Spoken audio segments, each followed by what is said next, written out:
Bites, Love Bites, Love Bites, Love Bites by Dr. Tara, your destination for sexual wellness and mindful relationship advice. Hope you're having an orgasmic day.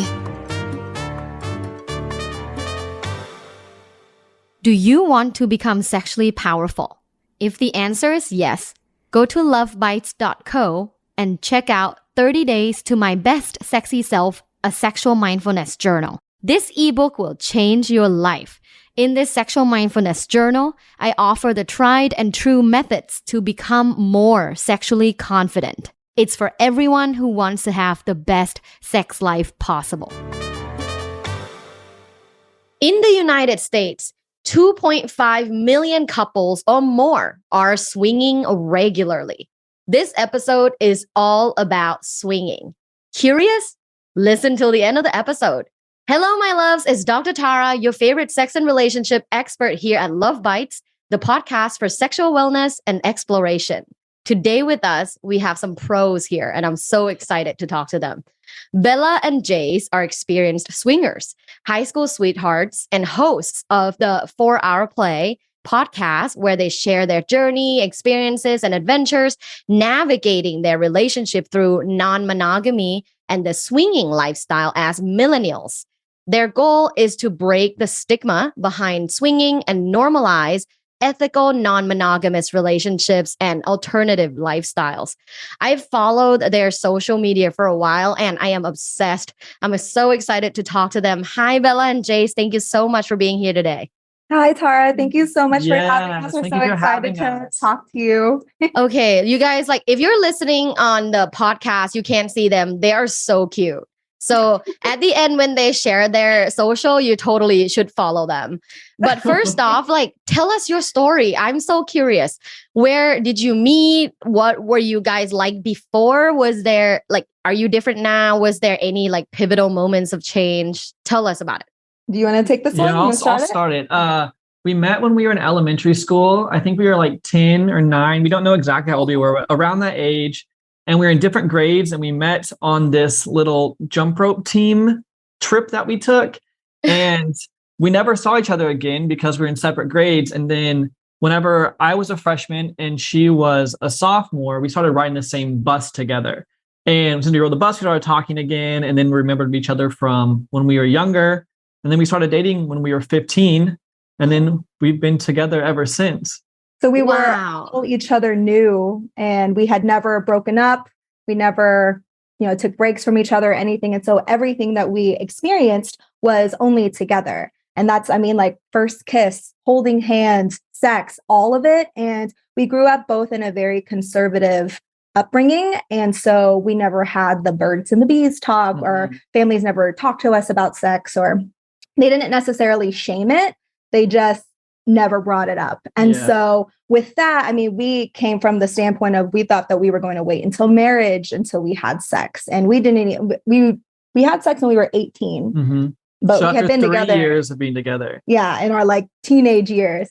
And so when the open relationship kind of started, how that conversation got opened up was, since we had been together for such a long time and only experienced each other, and we didn't even party or anything. We were very, sheltered? Very sheltered. And when we were about 21, I had asked him if he ever wondered what it was like to kiss another person. And at this point, I had always wondered what it was like to be with women, but I knew that we weren't ever going to break up. I knew I didn't want to not be with him. He knew the same thing with me. So I didn't know how I would ever get to explore that. And so because we've been together for so long, we had always had that really great communication with each other. And so it wasn't a difficult question to ask. But I asked him, he said, yeah, I've always wondered what it was like to kiss another person. And that's how that conversation opened up. Wow. I can tell you've told this story multiple times before. It was so perfectly succinct. Thank you for that. I have so many questions as you were talking. So how many years into the relationship until that first question when you were were you ever wondered what it's like kissing another girl? How many years? 7 years? Yeah, 7 years together. So you've been together 7 years. Were you married already? No. We were engaged. Yes. We were like recently engaged. Okay. I think it was right around that time. And if we Yeah. weren't, we were about to get engaged. Okay. But I know it was right around then, so we were engaged, but not married yet. Yeah. So up to we're- that point, both of you have only kissed and had sex with one person. Yeah. Yes. Her. That Him. was yeah. Wow. Okay. Wow. What an interesting story. So, okay, then that conversation started. And then, for many people, I think they're afraid to even have that conversation. What do you think is different about you guys that conversation happened so organically? Have you ever noticed what's different about you? I think that the biggest thing is probably just we grew up together. Being at 15, you don't know so much about yourself. And I feel like at that age is when you're really learning and becoming yourself. And we almost like grew into ourselves with each other. So many of the things that we liked and did and we valued always kind of lined up. And so most of the time that we ever had a thought, we were always on the same page, like regardless of what that was, not swinging, but anything. And so I think that we were always so honest and open and told each other everything. We were each other's best friends and we only had each other. And that's what we relied on. So I think when that question came about, there was never a fear for either one of us to ask anybody anything. Yeah. Like whatever it is, it's like our job as a couple is to be honest and talk how we feel. And so when she approached me with that question, I was like, well, yeah, I have thought about that. And then we were just so honest that we just kept going on that conversation to figure out. But I think it's because we grew up together and we've trust each other so much. Yeah. Always had that communication. Yeah, I guess a lot of people don't have that. Like they didn't like grow up with each other. They met when they were in 20s and then they dated. And so there isn't that like deep friendship. Yeah. Yeah. So I assume you didn't know that you were going to be swinging in elementary school. No. It's funny. It's funny because we met on a jump rope team. So like a swinging team, So they make it joking on the swinging team. Wow. Like, full circle, full swing. Thanks the universe for the signs. Yeah. I know, it's crazy. Well, my partner and I are extreme meat eaters, so that would make sense. Okay, I love that. my next question is, when did you start swinging? When was your first time? No, go. Okay. Go. We had the conversation when we were 21. We started talking about it for a while. We were 22 when we had our very first experience. When we were 21, we went on spring break. We thought that, this is where people are crazy and get to explore. And so we said, if for some reason, and at that point we had just talked about, since I was interested in women, possibly having a threesome if the right person and if everything kind of aligned and she felt the same way. That's what we were okay with at that time. It didn't happen then. I did kiss some people. That was the first time I kissed another man and woman. Mm-hmm. And then Jase didn't at that time. But then we went to Las Vegas shortly after when we were like freshly 22. And that is when we said, if for some reason, again, if the universe dropped a couple in our lap that happened to want to swing. We didn't know that's what it was called. Yeah, we didn't know. And then Jase actually said that you can take this part about since I was going to be. Yeah, that's what I was saying. After we had the talk about having a threesome, we went on spring break and she had kissed some people. I started thinking about it. And a lot of this conversation stemmed from our curiosity of not needing something, but we're like, well, what is this like? And I was like, well, I don't want to have the experience of sleeping with somebody else, but you don't have that experience, because that's part of like what seems fun is us growing together and learning together. And so I was like, well, if I would sleep with a girl, then I think that it'd be fun for you to sleep with a guy if you're interested in that. And so we had that conversation before the whole Vegas thing happened. And then just so happened, another couple we met at a topless pool, and I was the only one who was topless with her. And it took me like an hour to even get up the nerve to do that. And then she came over with her husband, and I don't know how much you want us to get into that. I guess you can keep asking questions. So much. Yeah. Like this is explicit XXX. Like, I talk about everything I talk about, like the time I went to a sex party, my first orgy. So completely fine. Okay. So then she kind of saw you being topless as like a sign, right? Like, another open-minded couple. Yes. So then you guys started interacting, and then what happened? So they came over, and then, we just started talking just organically. We meshed really well. They were actually the same age as us, which is crazy because we were only 22 at the time. Yeah. And they had also been together for many, many years. I don't Yeah. think they had been together since like we were 15, but they had at least 5-6 years. Yeah. So our stories were so similar. And they also said that they had only been with each other. And we talked about going to a strip club because Jase and I never been. And so we said, That's the biggest thing. Yeah. So we invited them to go with us.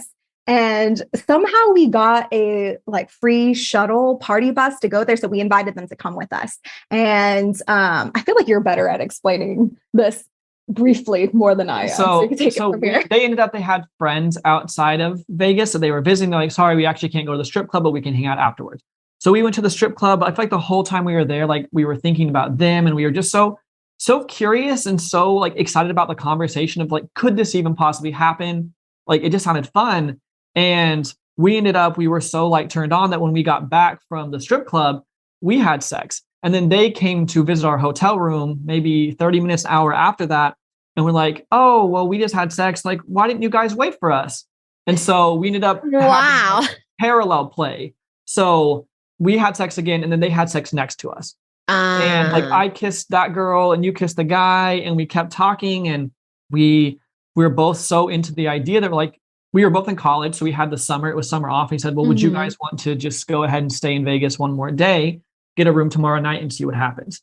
And we got a room the next night, and then everything happened. Yeah, it was so organic in the way that it happened, but we did a full swap. So we did like, full penetrative sex and everything. Of course, we all had our boundaries. We all talked about it before, if everything was going to be okay, what we were okay with. We went into it thinking that if at any point anything felt uncomfortable, then we would stop it just then. And that was with a 4-way communication with all of us. Yeah. And when you said you completely swap, was it that you fucked the guy, and then Jase, you like fucked the girl, and then that was it? Or did you ever all like have sex together in like a 4-way play?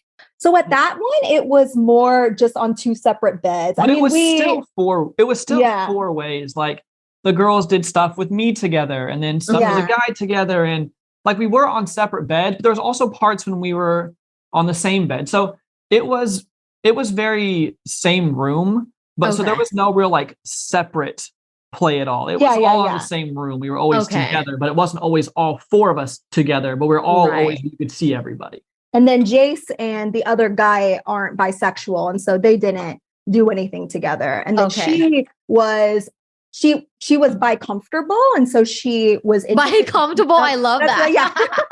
But we didn't do like a ton of girl play. Then it was more, it's pretty much like a group thing. So that's my question too. So how would you identify yourselves? I think Bella, you said you're bisexual, right? Yes. Sexuality wise, I am bisexual, and I'm straight. Yeah. Okay.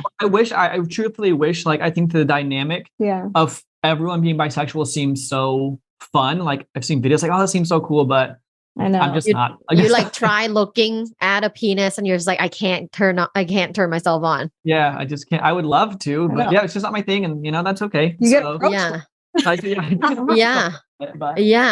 Have you tried pegging? No, we're actually both not very into anal. Yeah. Oh, okay. Okay. So, well, no, not anally. I mean, who knows, right? You're in your 20s, like life's so long. Yeah. Never say never. Yeah. We're never closed off to anything, but we just, neither one of us have ever been anal people. Like, we've tried it. Yeah. It didn't do anything extra for us. Right. I do actually really love using strap-ons with women. And so we have this fantasy that has not happened yet, but we would love to use a strap-on with another woman and then DP in that. Oh, and then same thing. But like switch it and do it like, so the girl and the other guy does it to her too. So like both. Yeah. So toy would be in the ass. But toy would be in the ass. Wow, that's hot. That's a hot fantasy. I might have to plagiarize that. Uh-huh. The more the merrier, right? Okay, Yes. well, let's get to business. Swinging, what is it? I feel like you can say this better than I can, probably. Okay. So swinging is a type of open relationship. And so it falls under the open relationship umbrella. Usually swingers there's some type of swapping where you're doing sexual activity with another person other than your own partner. This can be oral sex, or that would be called soft swap, or penetrative sex. A lot of people who are in the lifestyle don't always just play with other people. Some people just like to be in that atmosphere. And I think a lot of the misconception with swinging comes from people think that if you're a swinger and you go to a party, everybody just fucks everybody. And that is not the case at all. Yeah. Swinging differs from polyamory in the sense that there's no romantic relationships with other people, but most swingers typically most couples do need some type of connection, emotional relationship in the aspect of a friendship or a trust, because you're trusting your partner and with another person. Yeah. So there has to be some type of, there doesn't have to be, but a majority of couples do need some type of extra connection rather than just plain physical for play to happen. Mm-hmm. Wow. Beautiful, beautiful description. So in this case, you guys are not polyam, you're swingers. Yes. You're not in any kind of emotional relationship with anybody else. Yeah. No romantic relationship. Right. So we say like we're emotional relationships with people, but we view friendships as like there is emotion there, but it's never like a romantic thing. And so it's just a friendship. And like we have good friends, and like I love having like deep connections with people, but there's no more than just that friendship relationship. There's nothing romantic about them. Yeah. No, we don't want that. Yeah. It's not something we're interested in, that we personally don't have the emotional, like capacity to do have that another relationship. Yeah. Yes, exactly. Like we are each other's life partners. We've gone through everything together, and that's how we like it. And that's how we want it to be. Yeah. And we have a lot of friends who are poly, and it seems like amazing for them. So, I mean, if it works for you, then I'm all here for people, like supporting people like that. But it just, for us, it just seems like too much. And I feel like we're so happy and so content with each other that bringing anything else just seems very difficult. Yeah. Like it just doesn't there's nothing fun for us about it. Yeah. So you guys are a married couple and you are relationally monogamous, but you're sexually non-monogamous. Exactly. Yes. Yeah. That's beautiful. What's the first benefit that came to mind? I would say how much connection it brings to us, just each other. It's still to this day, I still don't really know how it happens, but when you see, or at least for us, when we see each other with another person, it makes us crave each other more. And after an experience, that aftercare, that connection, that reconnection with each other is the best part. And it just makes us value each other and our relationship even more. Yeah. And I think that it's such a beautiful thing where you have this ability to choose. Because I mean, like either of us, we can go off with anybody, right. We have the not freedom, because like that's part of our boundaries, like but an opportunity. We could leave each other, but we choose not to, even with all of this option that we have. Yeah. I find that so empowering. It is. Yeah. You're recommitting to each other every day. Yeah. Yeah. And it's such like a reclaiming thing. And it's hot because like you'll have sex with someone else, which is fun. Like we enjoy that. So we enjoy watching it. We enjoy the act of that. But then it's like you get back with your partner and it's reclaiming. And it's like the sex with somebody else, it's so different. Like we say it's like apples and oranges. Like you can't compare, for us anyway, fucking somebody else compared to having sex with each other. They're just not the same thing. Like there is no comparison there. And so after being with someone else, you come back to your partner and you have this loving connection sex that's just so different. And you just end up appreciating your partner so much more. Because you're like, wow, it reestablishes how special what we truly have is. And every time you have an experience, you just see it again and again. You're like, I'm just so thankful I have you. And we always come back to each other. And like, it's empowering. There's like such a beauty in it. And there's so much communication that's required to have this be successful. And so not even the sex part, but just in other aspects of our relationship is stronger too, just because of how much we have to trust and communicate and be open and all of that. It sounds like you started off with already a great communicative relationship, and then you went into swinging. To me, so many people want to start swinging after being in a terrible relationship. Like they would be in an already shitty marriage and they're like, let's try swinging. And then they end up getting a divorce, giving swingers bad names because it's like, look at this couple. They started swinging and immediately like 3 months after he left her for another woman. But I always tell people that's because their marriage was shitty. Exactly. It's not the swinging. Exactly. Say it louder for the people. Yeah, exactly. It's not going to fix a shitty marriage. Never. You have to have that foundation. Yeah. For this it's almost like an activity exclusively only for great marriages and couples. If it's going to be successful. Yeah. It makes us so frustrated because it's like what you said. You don't see couples get divorced and people are like, oh shit, it must have been the monogamy. No, never that. But which is 50% of the time. Exactly. Yeah. It's 50-50. Like how? So like, it does make me so frustrated that and people don't realize that, but it's what you said, that people that don't have a good foundation and try to swing to save a marriage. I mean, maybe it's worked before, but most of the time that's never going to work. You have to be ready and be a great foundation and do it together and learn together and grow together to be successful in it. And so many of the couples that we know that have been in lifestyle for so long are the best couples. The way they look at each other, the dates they still go on, like they always value each other. And you can see that like there has to be something to this, because the people that are in it for the right reasons, I feel like stay together and they have the best communication relationship I've seen. And there has to be like something to that. And like there is to us and there is to so many other people too. So. And you guys have great connection. I can tell you're like best friends. Oh, thank you. We are just best friends. I cannot spend more time with anybody else, but with us, I mean, we are together like 24/7. It's weird to not be together. It's nice to spend time with your best friend, right? Yes. Yeah. I think it's the best indicator is like, do you like spending time with your spouse? Like just simple times, because that means you like them as a human and like almost necessary.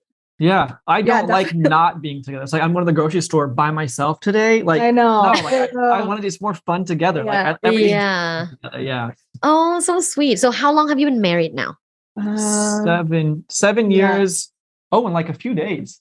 Yeah, 7 years and 4 days. We got married September 12th, 2015.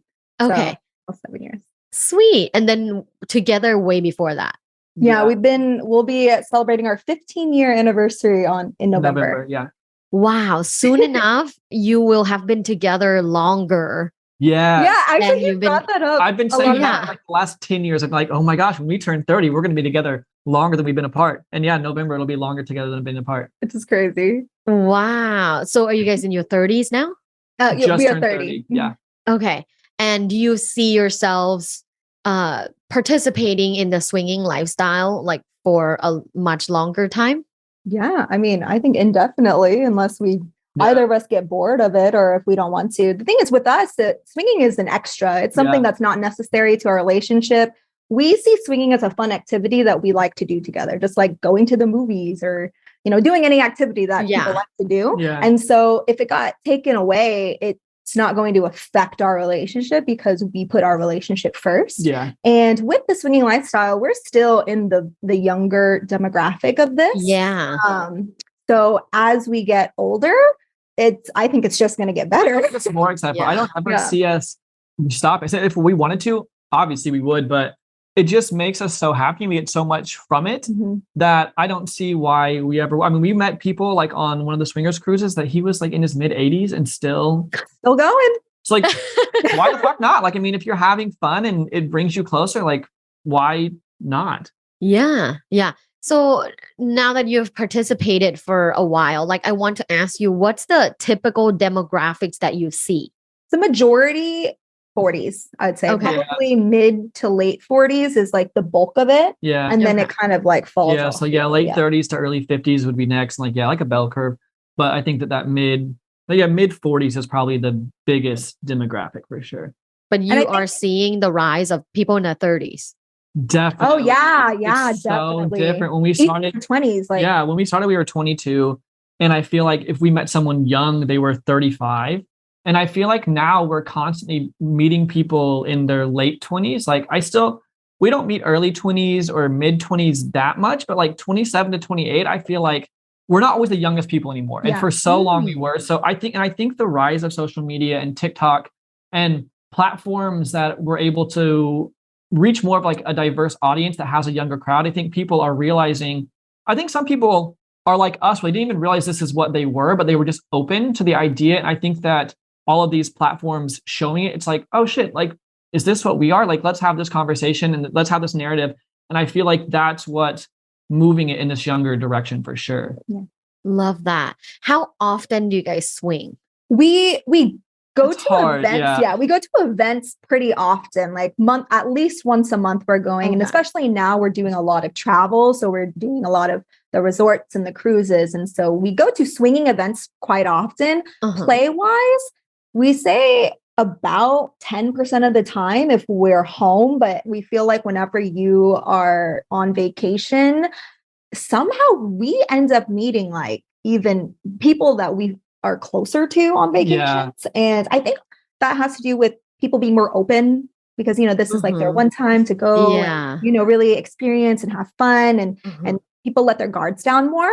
Yeah. And so whenever we're on vacations, we do play more often. That's probably like what, 30% of the time. Yeah, on 30% of vacation? the time. But for us, there's no like, hey, we need to play this many times. Like, No. Yeah. There'll be times where it'll be 3 or 4 months and we'll have no experiences. And there'll be times we'll have 3 experiences in 1 month. And like, so there's no need for it. It's like when it happens and like the right people are there and we all are here, great. But there's never a need or a rush or trying to make it happen. It's just when it feels right and we find the right people and they find us. And yeah. Our biggest advice is to not go in with any expectations for play or anything with anybody other than your own partner. Yeah. That is just extra. The only If it happens, it expectation happens. is have fun together. Yeah. That's our mindset is if we're going to go to the club, we're going to have fun together.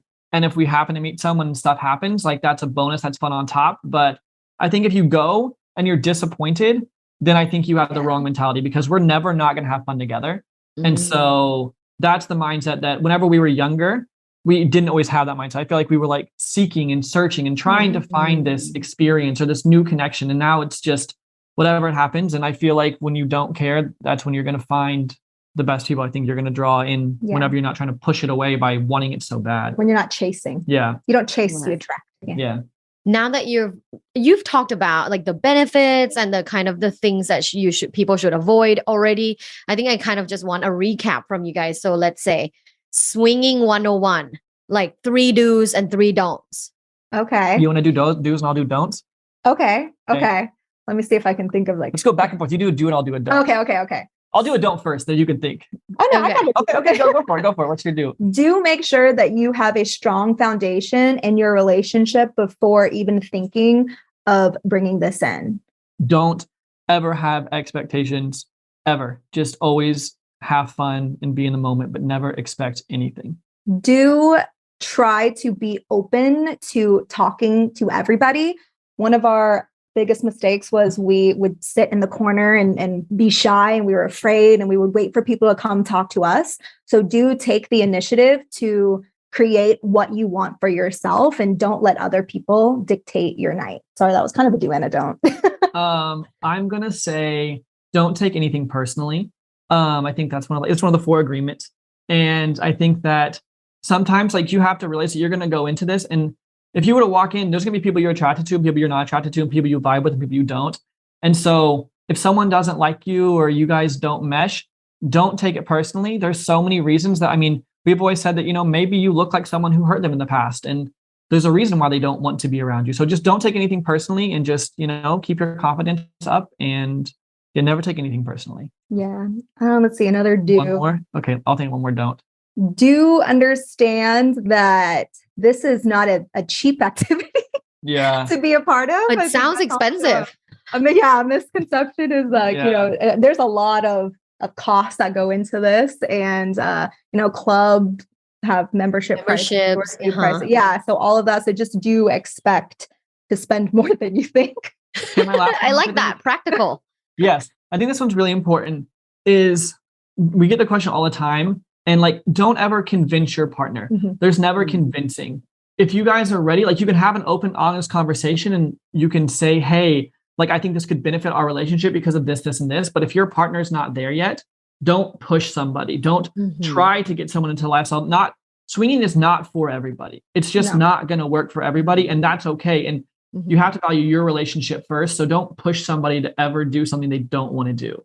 That was going to be my next question is, how do you recommend a couple go about having this first conversation? I know that for you guys, it was very organic, but let's say I have a listener who's listening to this episode right now and it's like, I want to ask my partner. And, you know, typically it's like the men want to ask their wives. Yeah. Right. Yeah. Like just what I've been seeing professionally. So how would you recommend them starting this conversation? Should they even ask their wives, or should they go by like, have you seen this type of porn? Or what do you think is like the best non-threatening way to, and not convincing, right? But just like introducing the idea to the board, like to even just to put it on the table. Yeah. Go to our YouTube channel. Oh yeah. It's like- Yeah. I like that. Would you say they should just play your YouTube channel and be like, oh, like come watch this. It's interesting. We have videos of literally like talking about everything, like how to start, what's beneficial, how to have that conversation, all of those things. But I do have one thing in mind. I think the best way to start with the quiz, right? Yeah. So there is a quiz. It's a sexual fantasies quiz that you and your partner can take separately, but it's the same quiz. And at the end, it'll show which ones overlap. And so I believe it's called Mojo Upgrade. It might change. I'm sure there's a ton out there, but then that one has not just about non-monogamy, but there's different kinks too. And so being watched or watching. And what that does is it shows you what overlaps. And then it starts like little key talking points. So it's like, oh, maybe we both put that watching somebody sounds sexy. And then now you have this segue into, this is like, would we want to do this? And it starts a conversation where it doesn't make it feel like someone is bombarding somebody of, hey, well, like, should we do this? Like, I think that really helps. And one other big thing that I think that is really needs to be clear is, if you are going to have that conversation, if you maybe you don't take the quiz, but you want to talk to your partner about it, is when you are having that conversation, make sure that your partner knows that they're enough. So you just can't say, hey, I'm thinking about swinging because I think it could help our relationship. I think if you went from the mindset of, hey, I think we have this amazing relationship, like we are enough for each other, we have this great communication, but I've watched these things and these people incorporate this and it makes them stronger in this way, this way, and this way. Do you think this is something that could help our relationship? Like, approach it in a way where you're making sure that your loved one knows that they are loved. And it's never like something that you need, but this is something extra that could benefit you. So I think take the quiz and then just be cautious of your wording in these early conversations, because I think you could step on toes so quickly. To just be mindful of what you're saying and make sure your partner knows that they are loved and they are enough. Yeah. And that's not necessary, but that swinging or that bringing in this extra thing isn't necessary, but it could be fun and isn't something could be beneficial. Right. We don't need it. It would be fun. Yeah. Exactly. Yeah. Okay. So let's say they're now slightly on board. They're curious now. What would be the first step? How do they find like an event or a party or a club to go to? Before that, I think just make sure you're having that like pillow talk. Yeah. And so just like having these hypothetical conversations of like, what would I be okay with? Or do you think this is hot? Or watching group porn together. Yes, that's a big one. Yeah. Doing something like that just to see if like, are you actually interested in this? But the thing is with a lot of swingers or a lot of people in the lifestyle, play doesn't happen all the time. So they just, even like being in the environment and being in that sexually charged place, swingers clubs is where I personally feel the most safe. There's so much consent. There's just, I don't have to worry about getting. And you can just go hang out, right? Yes, exactly. Yeah. So we would recommend to sign up for a swingers dating website. There's a lot of them out there. We would recommend to sign up for the one that is most popular in your region. And we have a blog post about that because you don't want to pay for a membership for, a place that's popular in California that's not popular in New York. Yeah. And also most of those will have like a free trial membership. So we wrote everything down of like, these websites are the most popular in this state, this state, this state. And then most of those have free trial memberships. Yeah. So you can try it out for a week and make a profile, see if you like that kind of relationship or like that kind of, I don't know, Vibe. dynamic of, being online. But most of those sites are going to have local parties and things like that listed.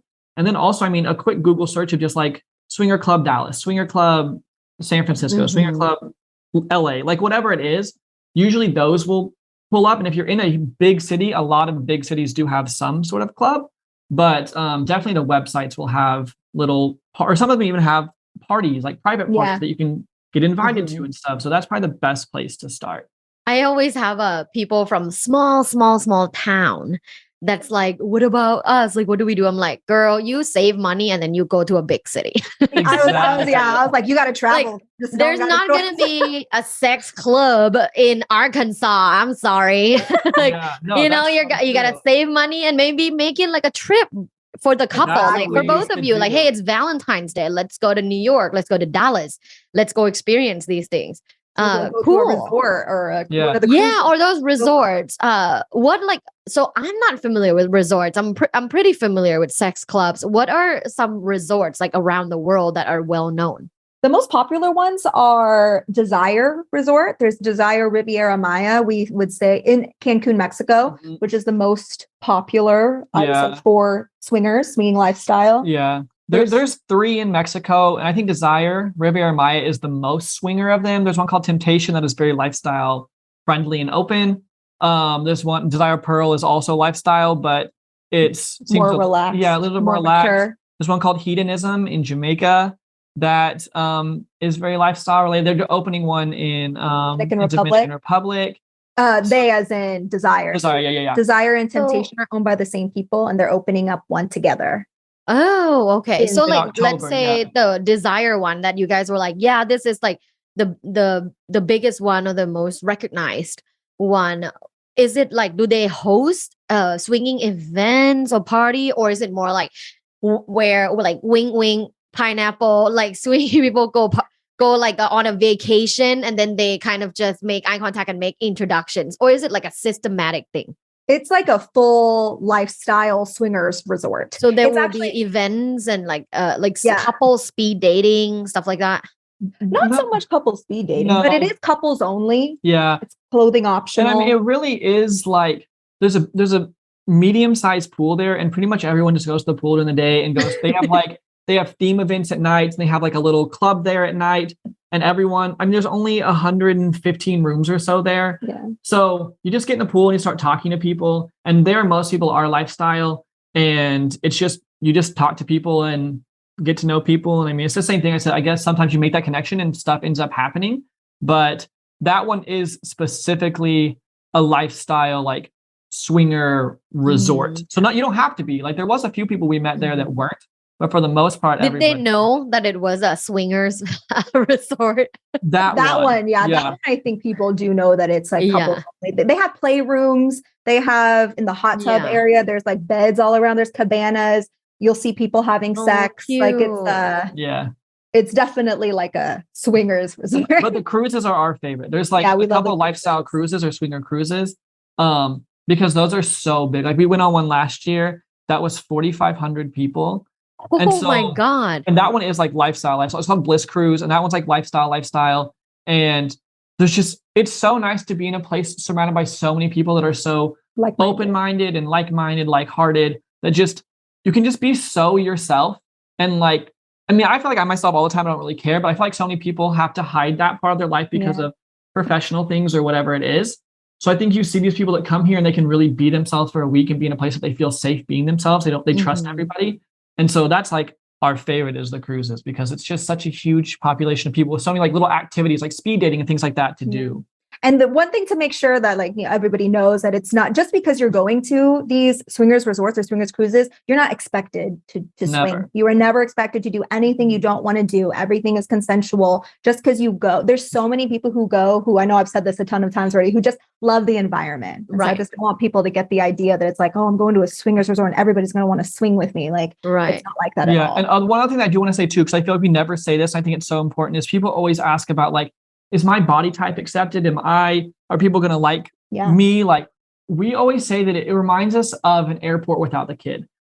Sorry, not without the kid. You're going to see every body type walk by you, every race, every ethnicity, like every age. Yeah, like that are allowed. Yeah, like that's just what it's like. So everyone is accepted. Everyone's going to make friends. No one's going to people aren't judgy, at least for the most part. And if the people that are, they're not going to be your kind of people anyways. Like I said, don't take anything personally. I wouldn't worry about it. So that's another thing that I feel like is so important, that people come in like, well, do I have to look perfect? Do I have to dress sexy? Like, no, you can be whoever you want. Yeah. Do whatever you want, and people will respect you. And like, if your rules are this, and this, then people are going to respect those rules. And if they don't, then run, because those are like the bad apples, which are so few. Yeah. Which happens in any community. Exactly. There's bad people in every community, right?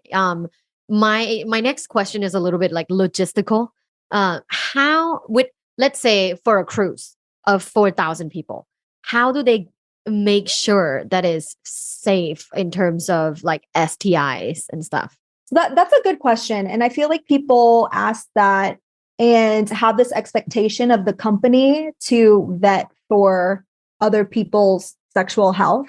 And we believe that it's up to you to do that. It's up to that person personally to decide who their potential play partners or who they may be. And if that's something you want to do, and that's what you're going to require, that you need to see testing, you need to see this, and this, then that's something that you would discuss with them privately. Do you guys discuss that? Yes. Yeah, we get tested regularly. We get tested 4 times a year.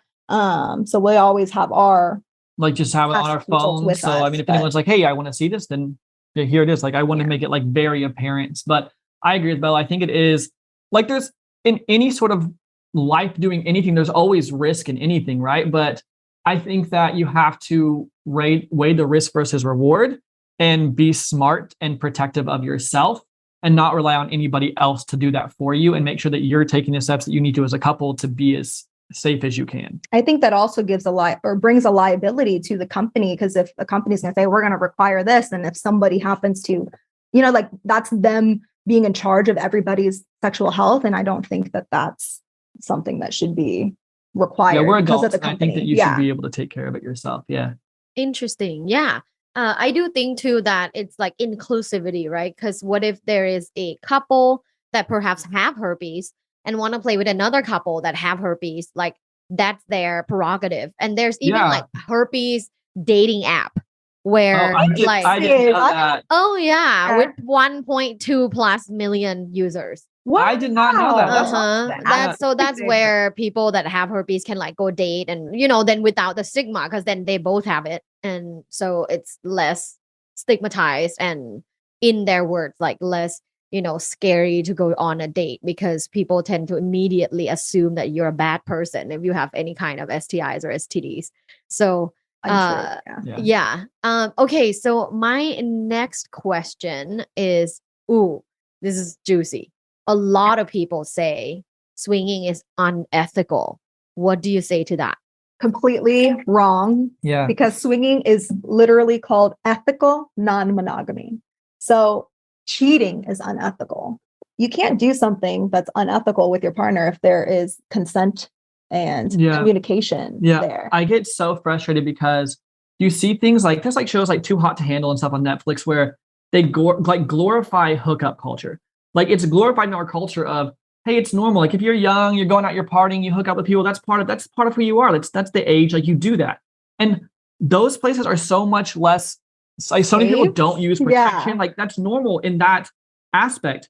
But then we choose as adults to do stuff with other adults together as a couple. And people think that we're wrong because we're married and we do that. But like, how can you glorify something and then hate me for doing the same thing? But I do it generally in a safer way, in a way that's always consensual with somebody who like with my partner, and with like, it's just, I don't get it. And it's so frustrating because there's these things that people don't even say. They're like, oh, well, that's ethical. But like, why would that be ethical and what I'm doing is not? Like, makes no sense. Like, it's just stupid. We've had comments that say that we don't respect marriage and that we don't have any respect for the sanctity of marriage, something like that. And they say that we don't love each other because these are the people that haven't fucked for 20 years. So right, I know, and have been divorced 3 times, and you're talking shit to me. Like, I don't get it. Like, and we always get these comments of like, I think it's jealousy.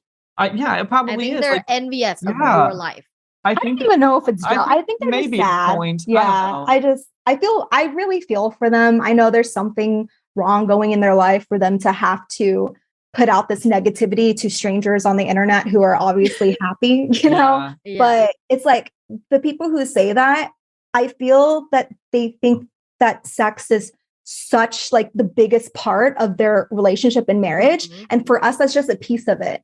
I mean, us being emotional support for each other, being life partners, going through everything, being business partners, like all of those things is what makes a marriage to us, not just sexual exclusivity. Yeah. And so that whenever people say that we're unethical for that sense, I'm like, what about everything else that a marriage is? The best way I've ever heard it described was we had a friend who said that to be swingers, like, so you need icing on top of the cake. Okay. So first of all, you have to, someone even said sprinkles, which I like even more. So like sprinkles, yeah. We are the icing in the cake for each other, and sprinkles is something else you get on top of it. But to have a cake, you have to have ingredients to make it. So you have to have communication and love and trust, and you have to have all these things to build this cake. Then once that cake is good and solid and it's iced and it's amazing, well, yeah, you can add sprinkles on and that's fun and that's great. But cake without sprinkles is still amazing too. Yeah. And that's how like we see swinging and all of it. Yeah. I love that analogy. I'm getting goosebumps. You guys are so honest. And I can see that you really do feel emotionally connected to the cause. And I really like that you have a podcast and you have a website and you have instructions for people because, you know, enjoying it alone is good enough, but you are here, you know, taking a lot of criticism and scrutiny and bad mouthing people with basically unhappy people that want to tear you down. And you're still here, just simply teaching. Thank you. Yeah, and I think that's so valuable. Okay, my last question for you is, should every couple try swinging? No, absolutely not. No. So non-monogamy is not for everybody. Yeah. You have to really have that strong foundation. You have to have all the ingredients to make a solid cake before you can bring this even conversation up, because that conversation itself can break down some relationships and some couples. So I think it's just, you have to be open and honest. And I said the biggest thing, I think I mentioned a little bit earlier, but you have to respect what your partner says. Like if your relationship is truly your priority and you think this could be something fun, but then your partner's like, no, I'm not on board, then be patient and like be okay with that. And you know, maybe later they'll bring it up and you can have that conversation again. But if that conversation never happens, then oh well, that's okay. It doesn't matter, because your relationship should be what you value. And that's how we see it anyway. I mean, I'm not here to judge anyone who does swinging in a different way than us. Everyone has their own journey. But for us, we don't think it's for everybody. And we think that there's so much that goes into it. Yeah. The jealousy and all of that kind of stuff, like those are all things that you're going to have to work on and be open to working through. There's a lot of missteps that's going to happen. It's a roller coaster ride, and you have to be open and okay with working on that and getting through it together. Yeah. Beautiful, beautiful. Well, before we go into the game, pineapple and pumpkin? Tell us about it. So the pumpkin one, that was just a joke for us. Yeah. There was the Smashing Pumpkins is a band, and there was a TikTok trend about. Anyway, so pumpkin has nothing to do with swinging. We made a joke about the pineapple is a very real thing. So the whole story behind that is we don't know what the story is. So what we've always heard, like I said, it's not written in history or anything, but people supposedly would put pineapples, before the internet and stuff, would put pineapples in the shopping cart upside down to signify that they were swingers. Or in the lifestyle. So that was a way to, because now you can find other people on the internet, you can go to clubs, but it was harder. So supposedly that is how that started.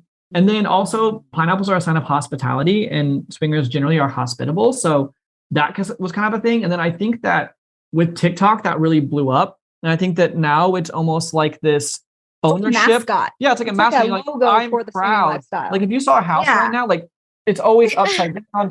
Like we have pillows over there. Yeah. Like we do it everywhere. And I think it's like something to be proud of. And it's a thing that also, if you have to know to know. right? So like if I wear upside down pineapple hat to Walmart, people aren't going to say anything about it. They're like, oh, weird upside down pineapple. But if you know, it's a conversation starter. So I think it's something that's also not like loud and in your face, but it could make a conversation start, I guess, in theory. Does that ever happen? No. Yeah. It's happened one time someone like brought it up. But other than that, but at clubs and stuff, you see them all the time. And I don't know, I feel like proud to wear them. I'm like, I'm a swinger. I'm proud. Like this is, I don't know. It's like if you really loved a sports team and you wore something with their team on it, their logo on it. Yeah. And it's just like showing support for something you believe in. And I feel like that's what swingers have done now with upside down pineapples. So now I'm reminded of like a couple of friends when I went to their houses and I saw a ton of pineapples. I wonder now if they were swingers, they just like didn't come out to their maybe. Wow, this was an illuminating conversation. I know I've learned a lot and I already know quite a lot about it. And like you've educated me, so you've educated all my listeners and people in the world about this cause. So thank you so much. I'd like to move into our game, which is the end of the show, and it's called 10 Quickies with Dr. Tara. I love I Quickies. feel like you guys are going to be pros. I always know these answers, but this one I don't know the answers to. So what do we do with these? And you can say whatever. You can say whatever, and it can be one word, it can be one sentence, whatever. And no wrong answer. Do you want to take turns? Yeah. Oh, okay. Let's take turns. Okay. Yeah. Are you going first or am I going first? You can go first. All right, I'll go first. Number 1, safe word. Safe word, lobster. I mouthed it. I have no clue why that's our safe word, but that's our safe word. I don't know if you ever told anybody that. I don't. We don't like say it to everybody. I don't, it doesn't come up very often. We've actually, I don't think we've ever used that word because we just take our time and make sure everything's okay. That's safe word. Yeah, lobster. Yeah. So my friend who is really into fingering art, like art of fingering, says lobster is when you're inside like this and then you go like this. Oh, I never knew that was called. Didn't know there was a word for it. That's funny. Number 2, shibari. Love, obsessed, everything. I love that you got this word because I saw your content before and it's beautiful. Oh, thank you so much. Number 3, BDSM. Oh, I thought of my friend who I'm not going to say her name out loud, but we have a friend. Because she's a coach. Oh, okay, then yeah. We have a friend named Julietta, and she's like a kink coach and is huge into BDSM and coaches women. Love. And she's an incredible human, and that's who I think of when I think about BDSM. Love that. Shout out. 4, Bella, DP. Strap on. I hope Please. that happens soon. Number 5, best sex party is when? There's 3 women and 2 guys. I love the quantity. Like I'm a quantitative scholar, so I appreciate numbers. That's my favorite dynamic. I think that's my favorite dynamic. That is that's a good amount of people. Now I'm thinking of so many other things I could have said, but that is the first thing that came to my head. I was like connection with everybody. No. I was thinking of the play aspect. Got it. I love quantitative stuff. So that's a great. Perfect. Logistically, that's how it works. Number 6, best swinging cruise is Temptation Cruise. Number 7, interracial relationship. I love them. I mean, Marriage. I'm in one, so they're the best. That's what I think. I can attest to that. More variety of food, right? Yes. Oh, yes. And culture. We get Vietnamese and white people Christmas. We get both of them. It's great. I feel like my partner had rarely had Thai food before we were together, and now we have Thai food all the time. Oh, yes. Love that. Yeah, Jase couldn't even eat like anything spicy. Now he can eat spicy. Yeah, I changed. Jase is just spicy all around. I know. That's what it is. Yeah, just a spicy person. Brand. That's just a spicy person. I've evolved. Okay, number 8. This one's gonna be hard. Love at first sight. This is yours. Yeah. Love at first sight. Can't think this I love it when I was like DP. You're like strap on. But love at first sight. Let me think about it. Yeah, I think there's so much more to love. Like there's so much that you have to build and like learn about each other to really love. I think, and so I think just having that first connection, just like at a sight, I think there could be a spark, but I think it's a possibility, but it's not like something I just fully believe in. Yeah, I would agree with that. That one's a hard one for most people because people don't think about it that way. Okay, number 9, squirting. Squirting. I wish that I knew how to make you do that. I just could do that. I mean, we've done all of the different strategies, watched the videos, had other people try. With fingers, like fingering. Yeah, all of the things. We've done all of the research. Yeah. So we've had friends We've done all of the research. We've had friends that are like great at making people do it, try to make her do it, try to teach me. Like we've pulled out all the stops. Yeah. Like in general, it's really hard for me to come just to begin with. So I think that it's like it's probably some mind block thing in my head. So. Yeah. Do you like clitoral stimulation? Like, is that your favorite? Yeah. Well, to come, yes. Yeah. That's what I have to have that to come. The clit is just like every girl's best friend, really, because it's the most reliable. Yeah. Yeah. The most reliable. So true. Yeah. She will be there for you. You know, like other things, like sometimes they show up, sometimes they don't. Sometimes they bring flowers. Sometimes they bring fireworks, but sometimes they're stubborn. But we'll still the clit is always there for you, you know? She's always there for you. All right, number 10, and I want both of you to say it. Maybe you can time it. But what's the hottest swinging club? Okay. Colette Dallas. Yeah. What was it?